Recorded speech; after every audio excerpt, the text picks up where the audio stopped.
5 बोसोरनि BTR government थांनाय doctor PhD MA MSc बिए LLB गोबां रोंगौथि गोनां नोंथांमोना बिटिआरनि सीएम बिबानखौ लानो हादिया।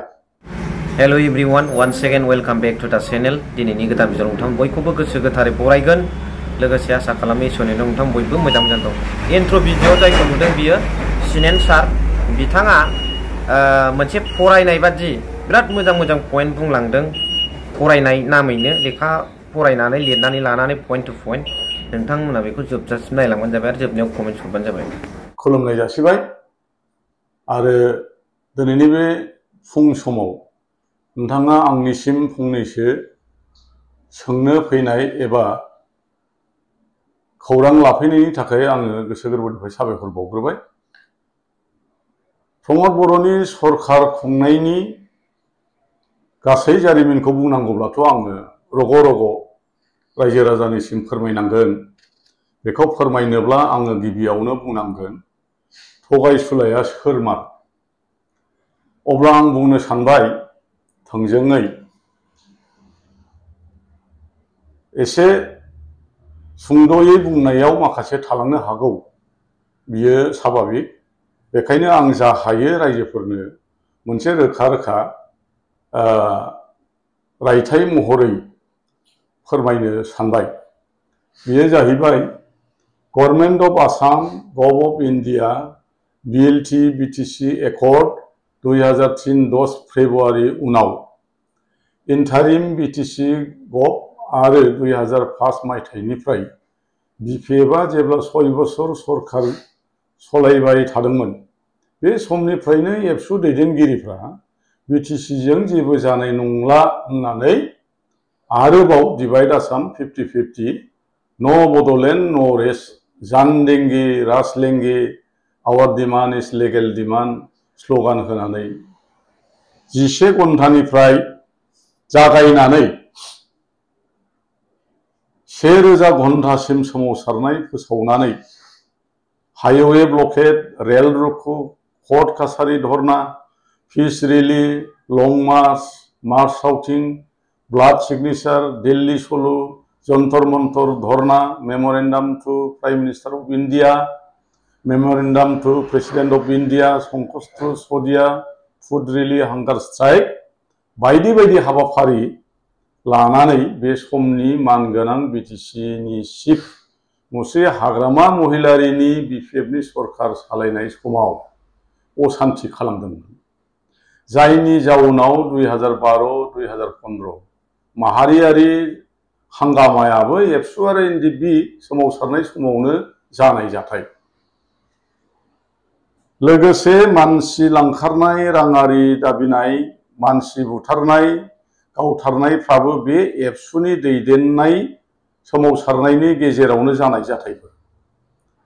बेफोर प्रमद बर'नि सिंनि मेगन गोसा आरो गावखौनो बर' हारिनि बिर जानो साननायनि सोलो आरो बड'फा इउएन ब्रह्मनि थांखिखौ बोखारनाय आरो एनडिएफबिखौ भारत सरकार आरो आसाम सरकार लोगोसे असमियाफोरजों लोगो लाखुमानानै एनडिएफबिफोरखौ फोजोबस्रांनाय, लोगोसे बडलेण्ड नांला होननानै बर' हारिनि थैस' थांस' मोननो हास्थायनाय मोनखानांगौ बडलेण्ड रायजोखौ मोनैनि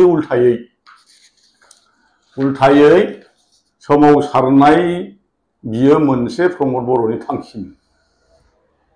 बिनि फोरमानानो जाबाय नैबेनो फोरमानदि थांनाय प्रमद बर'नि बिटिआर गभर्नमेन्ट होननानै एबसुनि बेनाराव 5 बोसोर बिटिसिखौ पिस एग्रिमेन्टनि गेजेरजों एबसुनि ग्रेट प्रेसिडेन्ट प्रमद बर'आ इउपिपिएलनि आफादगिरि जानानै बिटिआर परिबर्तन सरकार होननानै 11-12 बियाबावल' एमसिएलए देरहानानै 17था बियाबाव देरहानाय बिपिएफखौ सोलोजों हटेल लिलि प्रडाक्शननि गेजेरजों खुन्दुंनो जथायनानै परिबर्तन सरकार खुंदोंमोन।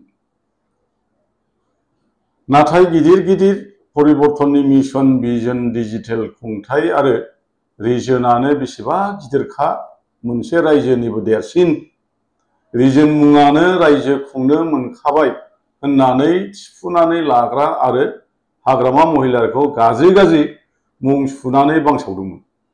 17 बोसोराव बिटिसिआव बिपिएफखौ मोनसेबो खामानि मावाखै होननानै बांसावदों आरो जेलाव सोनो होननानै बुंदोंमोन। नाथाय सैथोआ जेब्लायबो देरहायो आरो सिखावनि सालाया खान्दो होननाय बायदि बाथ्रानि भावानो नंमारगौ। दानि मुगानि फाफनि बिजिरनाया लोगो लोगो 5 बोसोरावनो ज्रिं ज्रब गांलाब लासिं सिं 11 निफ्राय 7 एमसिएलए सिंगेल डिजिट देरहादों। इउपिपिएलनि मेलेम गोनां लेखा गोरोंफोरनि दैदेननाय बिटिआर परिबर्तन गभर्नमेन्टआ दा मानो बिटिआर गबज्रब जालांजोबखो? आंगुर गाइखेर घि जानानै डिसिसन लाग्राफ्रा मानो जौ जुवा लामा सामा गोग्लैनानै थाग्रा बिपिएफ हान्जाया बोरैहाय 28 बियाबाव देरहानो हाखो?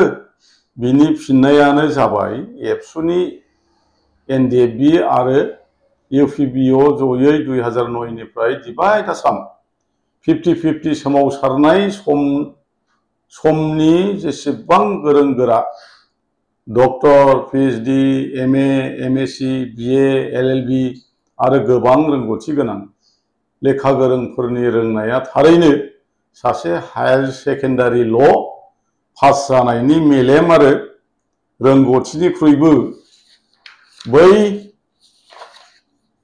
डिग्रिधारिफ्रा गोरोंसिन नङामोन, जायनि थाखाय 10 बोसोर प्रमद बर'नि साननाय आरो थांखिफोरखौ हमदांनो हायाखैमोन आरो बिटिआर पिस एग्रिमेन्ट 2020-27 जानुवारिनि उनाव बिटिआर गभ खुंनाय उनावबो बे गिदिर क्वालिफिकेसन एबा क्वालिफाइड बिथांमोनहा बिटिआरनि सीएम रोंगौथियानो गैयामोन। सीएम जानो रोंगौथियानो गैयामोन। बेनिखायनो हायार सेकेन्डारिल' पास जानाय बर' हारिनि मोदाय मानगोनां जादुखरि श्रीजुत पिअल' प्रमद बर'नि बिटिआर गभआ 5 बोसोरावनो कारापसन फ्रि सरकारा थेर बेथेर जखायसे 3ल' देरहानानै बै हटेल लिलिनि अक्सिजेनआ जोबनानै थांनाय 26 सेप्तेम्बर 2025 बिटिसिनि बिसायख'थिनि गेजेरजों स्रोब गोमोरनायसै। इउपिपिएलनि नोंसोरदि बुङोमोन बोरमाया मा जायो मा जाया, फाग्लाया मा बुङो मा बुङा, बे बाथ्राजों नोंसोर लेखा गोरोंफ्रा नोंसोरखौनो बुंनानै लानाय बाथ्राया रोखा जायाखै होनबा? खोनाबायना सुइजारलेण्डआव थाग्राफोर? सोलायनाय लाबोनो थाखाय जोंनो सोलायनाय नांगौ होननाय स्ल'गाना ना जोंबो सोलानायगौ होननाय स्ल'गानमोन? रायजो राजाफ्राथ' जौगानायनि सोलायनांगौ साननानै फोथायनानै एबसु आरो इउपिपिएलखौ फोथायदोंमोन आरो रायजो राजाफोरा परिबर्तन दरखार साननानै मदद होदोंमोन।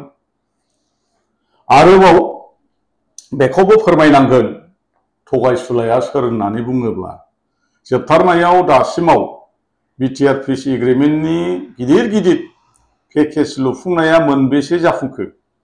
रायजो राजाफोरनो उइथ फुटेज फोरमान होबा मोजां जागौ।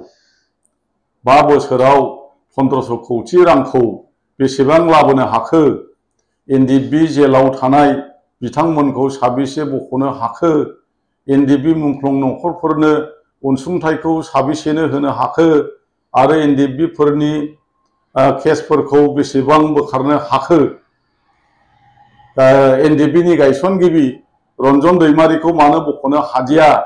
लोगोसे एनडिएफबि केडारफोरनो जे पेरामिलिटारियाव साख्रि होनो खोथा दंमोन बिथांमोनखौ साबेसे साख्रि होनो हाखो? मिथिबायना इउपिपिएलनि लेखा गोरों नोंथांमोन? नङामोनब्ला 5 बोसोरनि बिटिआर गभर्नमेन्ट थांनाय doctor, PhD, MA, MSc BA LLB गोबां रोंगौथि गोनां नोंथांमोना बिटिआरनि CAM बिबानखौ लानो हादिया। मानो लानो हादियामोन? थारमाने नोंथांमोननि डिग्रीधारिफोर थासेयावबो मानोथो हायार सेकेन्डारि ल' पासआनो मानो CAM जानो जग्यता जाखो? बेनोथ' मोनसे एबसुनि जारिमिनाव गोसोम दागो जानानै थासिगोन। बेनो जाबाय एबसु जोनोम जानायनिफ्राय प्रमद बर'नि आफादगिरि जानायनि थाखायनो बर'नि माहारियारि आफाद एबसुआ जारिमिनाव गोसोम दागो आरो गोथार एबसुनि संबिजिराव जारिमिन जानानै थासिगोन। मानोना रावबो एबसुनि मिरु आफादनि आफादगिरिफ्रा BA पास नङै सोद्रोमाया सासेबो आफादगिरि जाबाखैमोन। मानोथो प्रमद बर' आफादगिरि जानाय समाव मिरु एबसुआव थानाय MA, MSc, LLB, doctorate, PhD सोद्रोमा नोंथांमोना मानोथो आफादगिरि बिबानखौ लानो हाबाखैमोन? बेबोथ' मोनसे सोमोनांथाव बाथ्रा ना। नोंथांमोननि रोंनाया हायार सेकेन्डारिल' पास रोंनायनिख्रुइबो नोंथांमोनहा रोंसिन नङामोन थारमाने। बेखौसो साननो गोनां जाबाय। आरो बेनो जानो हागौ प्रमद बर'आ सासे गावनि बिमा बिफाखौनो थगायग्रा सासे सुबुं। मानोना गावखौनो BSc, MSc पास जाबाय होननानै थगायग्रा थगायसुला। आरो एबसुनि गोलाव सोमावसारनाय समावबो गावनि रोंगौथिखौ थगायबोदों। बेखायनो बर' हारिनि देरसिन थगायसुला जानांगौ। प्रमद बर'आनो बयनिख्रुइबो देरसिन बर' हारिनि थगायसुला जानांगौ। बिनिखायनो दिनैनि एबसु UPPL आरो NDP बिथांमोननि अलखद सम फैनाय जाहोनाबो बेनो मोनसे जानो हागौ। आंनि फोरमायनाया आरो बेखौ फोरमायनो गोनां दं होननानै आं सानबावो।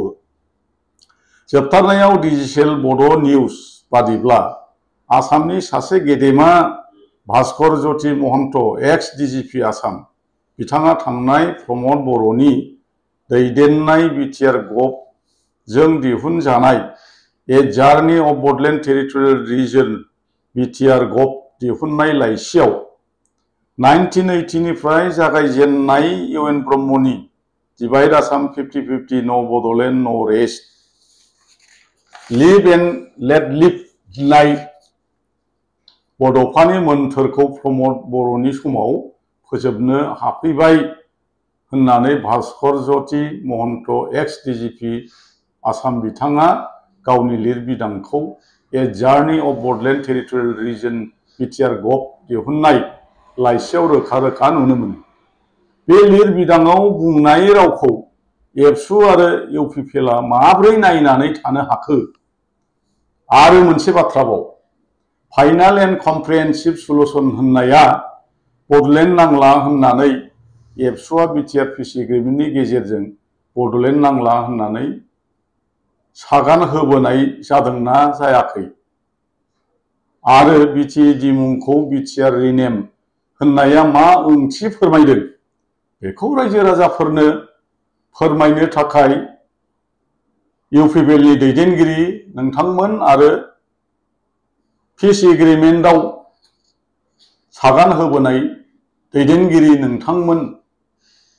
नोंथांमोनहा रायजो राजानो रग' रग' फोरमायनो थाखाय आं दिनै नोंथांमोनखौ नैबे थगायसुलाया सोर बेखौ सोंनायनि गेजेरजों फिननायखौ आं बेखिनिखौनो होबाय।